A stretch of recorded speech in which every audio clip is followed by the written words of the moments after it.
গতকাল ছিল মাঘী পূর্ণিমা আর আজ মাঘী পূর্ণিমা উপলক্ষে পুণ্য স্নানের পর নদিয়ার কল্যাণী মাঝের চর বঙ্গ কুম্ভমেলায় আসেন রামকৃষ্ণ বেদান্ত মিশনের মহারাজ স্বামী পরমাত্মা নন্দজি।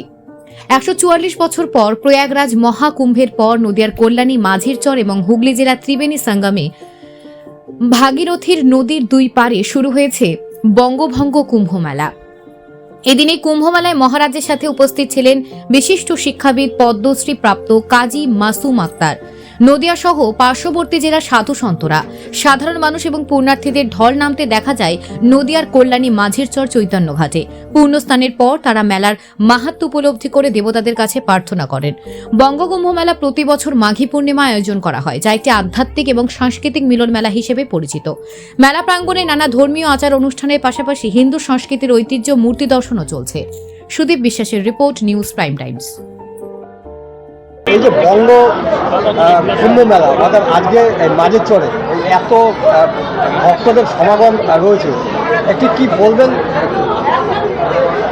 প্রথমে যেটা বলবো যে বঙ্গ কুম্ভ মেলা প্রয়াগ, উজ্জয়িনী, হরিদ্বারের কুম্ভ মেলা নয়। বঙ্গ কুম্ভ মেলা কুম্ভ সংক্রান্তির মেলা। প্রতি বছর মাঘ মাসের সংক্রান্তিকে কুম্ভ সংক্রান্তি বলা হয় এবং এই উপলক্ষে স্নান হয়। যে কোনো পবিত্র নদীতেই এই স্নান হতে পারে। আমরা যেহেতু গঙ্গা সন্নিহিত তটে বাস করি, সেই জন্য গঙ্গার উভয় তটেই এই স্নান, পবিত্র স্নান অনুষ্ঠিত হচ্ছে। আর এর থেকে 700 বছর আগে গঙ্গাসাগর ফেরত, ওখানে মকর সংক্রান্তির স্নান করে সাধুরা যখন ফেরত যেত, তখন এই ত্রিবেণী সঙ্গমে এসে তারা 1 মাস পর এই কুম্ভ সংক্রান্তিতে সে স্নান করত, দেখা সাক্ষাৎ করে তারপর যে যার নিজের ধুনি, আশ্রম, মঠে প্রত্যাবর্তন করত। সেই উপলক্ষে 700 বছর আগের যে স্নানের ধারা প্রচলিত ছিল, রাজনৈতিক কারণে, অভ্যুত্থানের কারণে, রাজনৈতিক এবং রাষ্ট্রীয় পালাবদলের কারণে সেগুলো বন্ধ হয়ে গেছিল। আবার 3-4 বছর হলো সাধুদের উদ্যোগে এই কুম্ভ স্নান আবার শুরু হয়েছে। গঙ্গার দুপারেই এই স্নান হচ্ছে। মাঝের চরে এই স্নানের বিশেষ মাহাত্ম্য হচ্ছে, এখানে গৌরাঙ্গ মহাপ্রভু বাঙালির হিয়া অমিয় মথিয়া নিমাই ধরেছে কায়া, বাঙালির ঘরের যে নিমাই এইখানে স্নান করেছিলেন। সচিমা নিমাইকে নিয়ে এখানে স্নান করেছিলেন। সেই দিক থেকে দেখতে গেলে এটা কেবলমাত্র কুম্ভ সংক্রান্তির স্নান নয়, মহাপ্রভুর মায়ের সেই দিব্য স্নানকেও আমরা স্মরণ করছি। সেই সমস্ত কিছু মিলে মিশে এর একটা আলাদা মানবিক গুরুত্ব রয়েছে। যদি মহারাজ, নদিয়া জেলাটা কিন্তু একটা ব্যতিক্রম জেলা, যে জেলায় হচ্ছে মহাপ্রভুর কিন্তু জন্মস্থান। অর্থাৎ সেই ক্ষেত্রে কিন্তু নদিয়া জেলায় ধর্মীয় বিভিন্ন অনুষ্ঠান বলেন বা যে কোনো বিষয় কিন্তু অনেকটা এগিয়ে থাকে। সেই বিষয়টা কি বলবেন যে মহারাজের জন্মের সেই জেলা? মহাপ্রভুর এই নদিয়াতে অবতীর্ণ হয়েছেন। শচীগর্ভ সিন্ধু মাঝে নবদ্বীপে তার উদয় হয়েছিল। স্বভাবতই এই গোটা নদিয়া জেলাটাকেই সারা পৃথিবীর মানুষ অত্যন্ত পবিত্র ভূমি বলে মনে করে। তা স্বভাবত সেখানে এই রকম মেলার যখন পুনর্জাগরণ হচ্ছে, আবার সেই স্নান হওয়া শুরু হয়েছে 2-3 বছর 4 বছর যাবত, তখন এর একটা তো আলাদা গুরুত্ব থাকবেই। বলছি মাসুম আক্তারজি, আপনার পাশে হিন্দু ধর্মের আখাড়ার মহামণ্ডলেশ্বর বসে আছেন। আজকে মহাকুম্ভের মেলায় আপনি এসছেন, তা উনি যেটা বললেন যে বাঙালি অস্মিতা কী শেখায়, যদি একটু আমাদের বলেন আপনার শিক্ষা জগতের দিক থেকে। দেখুন, একটা পরিষ্কার কথা আমি এখানে বলতে চাই। কুম্ভ মেলা নিয়ে যে আলোচনা আর এই বাংলার কুম্ভ নিয়ে আলোচনা, কোথাও মৌলিক ফারাক আছে। হ্যাঁ, সেটা কোথাও আমার দুঃখ আছে। সেই দুঃখটাকে চ্যালেঞ্জ করতে আমি এখানে এসেছি বলুন, এবং সেই দুঃখটা মোচন করে মানুষের জয় হোক, ধর্ম জাতি বর্ণ নির্বিশেষে, সেই বার্তা দিতে আমি এসেছি। আমার কাছে টিভিতে দেখছিলাম, তত্ত্ব ভুল কিনা ঠিক যাই না, বলা হয়েছে অমুসলমান, তাদের জায়গাটা মুসলমান যারা, তারা এখানে ঢুকবে না, কুম্ভ মেলা বলা হয়েছে। ড্রাইভার যদি আছে কোনো মুসলমান ড্রাইভার, তার দায়িত্ব নেওয়া হবে না। অত্যন্ত দুর্ভাগ্যজনক কমেন্ট।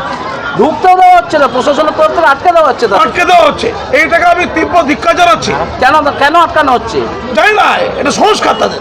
আমি নিশ্চয়ই মনে করি বিষ্ণু যে অমৃত কুম্ভের কথা বলেছেন সেটা মানুষের জন্য বলেছেন, দানবের জন্য না। ফলে এই ভারত মাতা যারা সন্তান, যারা যুগ যুগ ধরে বাস করছে, হাজার হাজার বছর ধরে যারা সনাতনী, আমি নিজেকে সনাতনী মনে করি। পরবর্তীকালে ইসলাম 150 বছরের পুরনো ধর্ম, মাত্র 1500 বছর, মাত্র 1500 বছর। আর ভারতের সভ্যতা শুরু প্রায় 10,000 বছর, 10,000 বছর। ফলে কিছুই নয় এই কালকে ধর্মের। তার আগে 10,000 বছর ধরে আমাদের বীজাণু এই ভারতবর্ষে ছিল, আমাদের ডিএনএ এই ভারতবর্ষে ছিল। আমরা কাজী মাসুম বলে দিত, আমরা কাজী মাসুম আক্তার, গুলিয়ে যাচ্ছে কোথায়? শুধু ধর্মের নামটি বা ব্যক্তির নামটি কাজী মাসুম আক্তার বলাতে যদি এই ফতোয়া হয়, আমি যারা মধ্যপ্রাচ্যে ফতোয়া দেয় আমি তার মধ্যে কোনো ডিফারেন্স খুঁজে পাচ্ছি না। সবার ঊর্ধ্বে মানুষ, ওনার এক ডাক আমি চলে এসেছি, কারণ উনি শুধু একজন মহামণ্ডলেশ্বর নন, একজন মহারাজ স্বামীজি নন, উনি একটা মানুষ, একটা মানুষের পাশে মানুষ এসে বসে আছে। হিন্দু মুসলিম এটা অনেক পরের কথা, আমরা বাঙালি, আমরা মানুষ, মানুষের জয়গান হবে।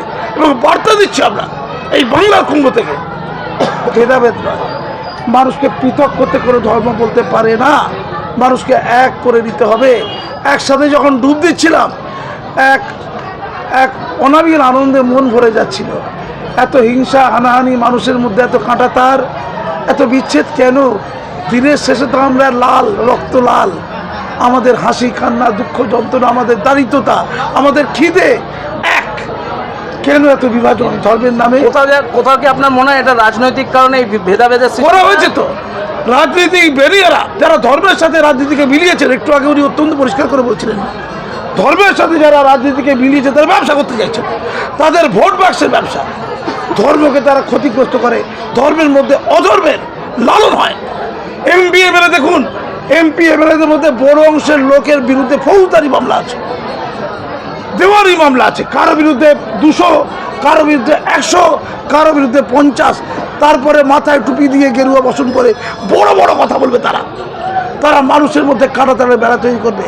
ভারতবর্ষের শুভবুদ্ধি সম্পন্ন মানুষ যারা এই কুম্ভ মেলায়, প্রয়াগরাজে অথবা এই ত্রিবেণী কুম্ভতে স্নান করলো, ডুব দিল, পবিত্র হলো, ধৌত হলো, তারা একস্বরে আওয়াজ তুলল, মানুষ বাঁচুক, ভারতীয় বাঁচুক, আমার পাশের প্রতিবেশী বাঁচুক। মানুষের আত্মপীড়িত অসহায় মানুষের পাশে আমরা থাকতে পারি। আজও এই ভারতবর্ষে 20 কোটি মানুষ না খেতে পেয়ে রাত্রে ঘুমাতে যাবে, তার দায় কার বলুন? তার দায় কার? ওই রাজনীতিক বেরিয়েদের। ওরা মানুষকে খণ্ড বিখণ্ড করে, ওরা মুসলিম ভোটার, হিন্দু ভোটার, বৌদ্ধ ভোটার, জৈন ভোটার, খ্রিস্টান ভোটার, শিখ ভোটার করে। ভোটারের আবার ধর্ম। তা কেউ বলছে এগিয়ে বাংলা, কেউ বলছে আচ্ছে দিন, আপনার মতে কি চলছে তাহলে? কিচ্ছু নয়, এগিয়ে বাংলা নয়, আচ্ছে দিনও নয়, আচ্ছে মানুষ হতে হবে, আচ্ছে মানুষ, মানুষ ঠিক হতে হবে। কেউ এগিয়ে